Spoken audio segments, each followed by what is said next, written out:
Hello everyone. I am so glad you have joined me today. I am working on another masculine card for the collaboration that Vicki and I are doing. I am using, or highlighting I should say, the Inked and Tiledbundle. Now, I play with this image a lot, but you can very easily use this for masculine cards. For today's card, I'm going to use this image, and hello friend. I am also using the punch that coordinates with it. I have some of the Lost Lagoon ribbon that I'm using. I have my Lost Lagoon ink and my crushed curry ink.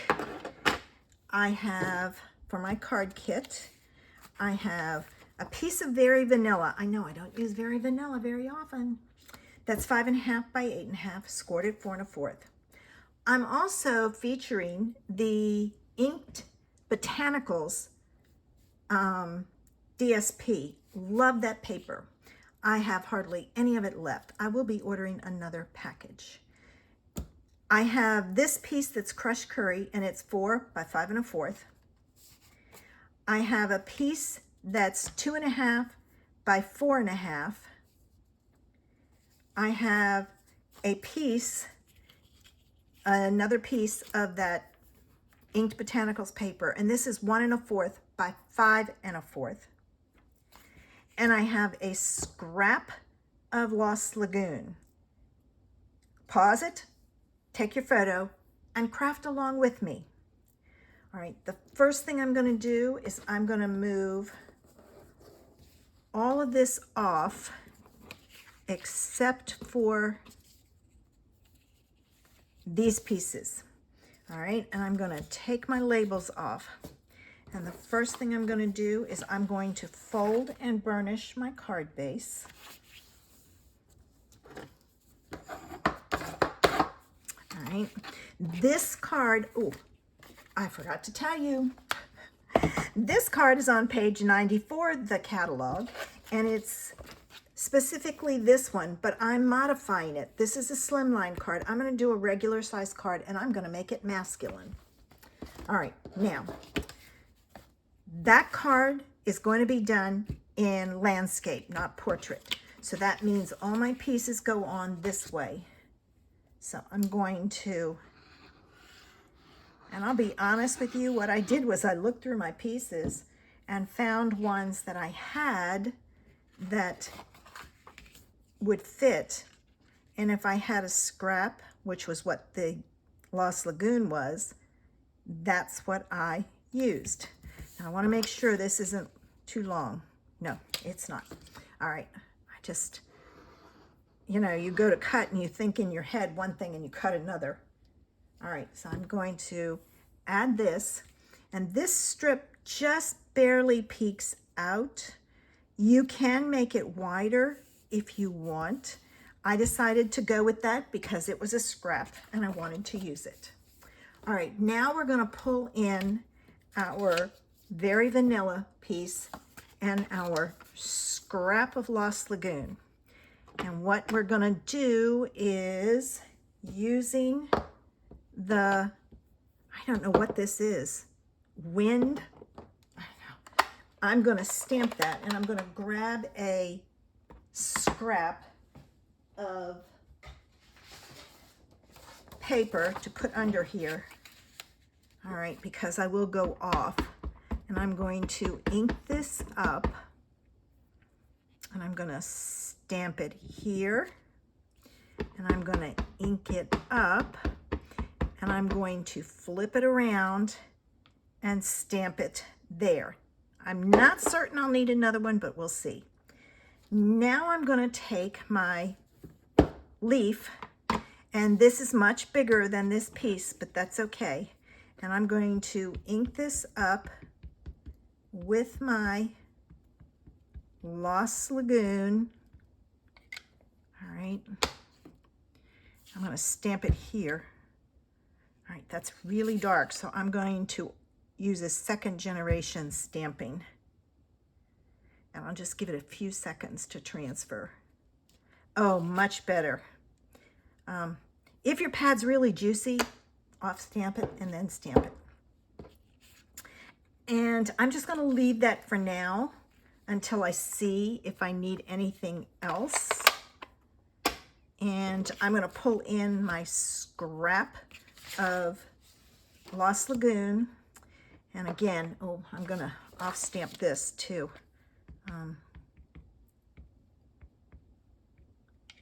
My Lost Lagoon pad was messed up, so I decided to try and make one of my own. Yes, much better.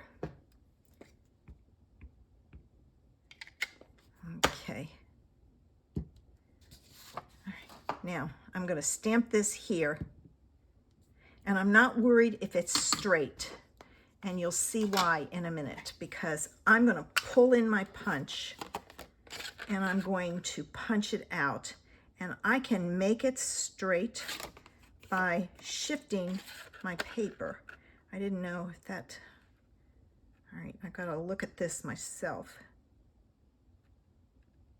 I want it in the center and straight, as much as I can get it. You know, our old eyes don't always work.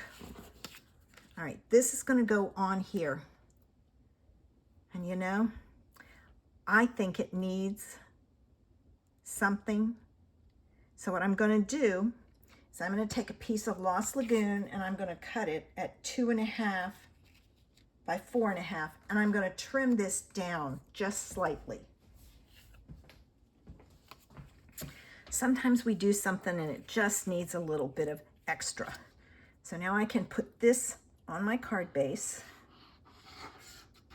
and you'll see that it looks so much better. I try not to do too many layers, but at least the pattern paper or the DSP isn't very heavy. I try to think about mailing things out, and I want to be aware of it for you too. All right, now I'm going to put this on with dimensionals. The thickness is also a key. You have to keep that in mind. I don't know how many of you have a trimmer, but I'm going to show you a great hack in just a minute to show you how you can tell if you need extra postage or not. All right. Now I'm going to finish up with my dimensionals like so. I'll grab my pokey tool to take my backs off. All right. And now I need, come on. I've got a hook on the end of this that if I don't get it just right, it won't pull off the dimensionals. And I have to pick it off like that one. All right, this goes on right in the middle, like so. Okay, this is going to go on here, and it needed that background.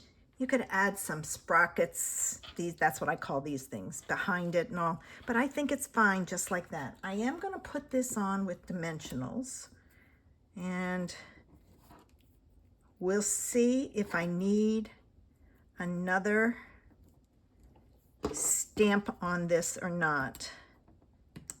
And I don't think you need another stamp. I think you would need like 20 cents more. I'm not positive.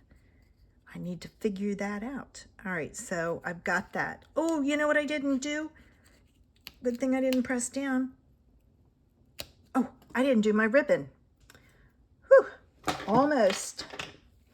All right, I'm going to use, and I've got to make sure that this is long enough. Yeah. All right, make sure you use a separate pair of scissors that you only use for ribbon. You do not, cutting ribbon and paper with your scissors will dull your scissors. And it's basically the paper that dulls them. So just have a pair that you only cut ribbon with and you'll be good. All right, now it's stuck there, so let me get this out. I'm going to kind of judge. I want this separated some. So I'm going to do that. I'm going to test it out and see. Oh, that's good. Don't need anything else. And then I'm going to put another piece of double-sided tape on top because I want to sandwich that ribbon and hold it in place. All right, now I can add my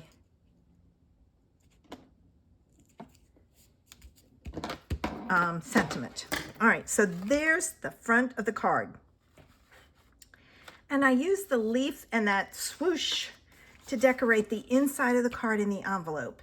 This is a second generation, this is a third generation, and the same for the swoosh. I just wanted it lighter than my ink pad will do. Now, I told you I would show you how to tell if you need another stamp or not. If you have a trimmer, and this works for any trimmer, it's not necessarily the Stampin' Up! One, and you have this image, this bar here because you slide your pieces up and down, you want to take and put your card through there. If it slides through easily like that one did, it will go for one stamp. If it gets hung up, you need extra postage.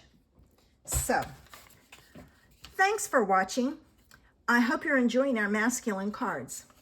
If you haven't already, make sure you click the subscribe button below. I'm halfway to 600. I'm at like 442, so I'm working on getting a few more people and going there so I can get to 600. And I would so appreciate it.